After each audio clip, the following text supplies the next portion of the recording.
No matter where you live, no matter what language you speak, no matter how you voted, I want to represent everyone who calls Canada. Canada's new PM, Mark Carney, just took the reins from Justin Trudeau. And guess who was one of the first people he mentioned? In his inaugural address to the nation, newly elected Canadian Prime Minister Mark Carney wasted no time in addressing the pressing global dynamics, specifically mentioning President Donald Trump. Carney, who was sworn in just last month, underscores a significant shift in Canadian leadership after the decade-long tenure of former Prime Minister Justin Trudeau, who made the difficult decision to step down.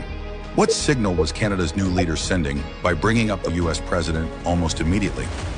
At 60 years old, Carney brings a wealth of experience to his new role, having previously held prominent positions as the governor of the Bank of Canada and the Bank of England. In his speech, he emphasized his commitment to steering Canada through the complexities of contemporary international relations while ensuring that the country thrives economically and socially.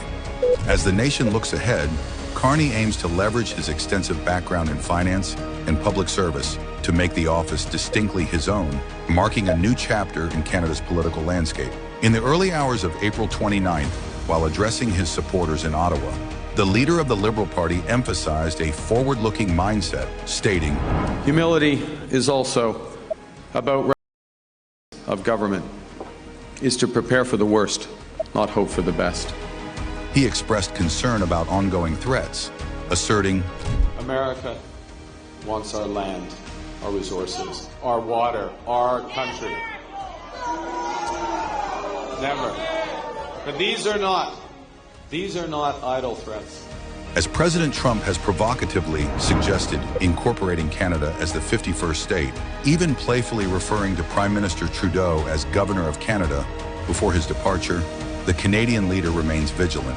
Trump claims that Canada only works as a state because the U.S. is spending $200 billion a year to subsidize it, while hinting that it could be the U.S.'s greatest state if joined together. Carney emphasized the need for resilience, noting, "We are over the shock of the American betrayal, but we should never forget the lessons. We have to look out for ourselves." He anticipates an upcoming meeting with President Trump, where discussions will focus on the future economic and security relationships between two sovereign nations, armed with the understanding that Canada has numerous alternatives to ensure prosperity for all Canadians. He further urged Canadians to reflect on their achievements as a united front. We have many other options than the United States to build prosperity for all Canadians.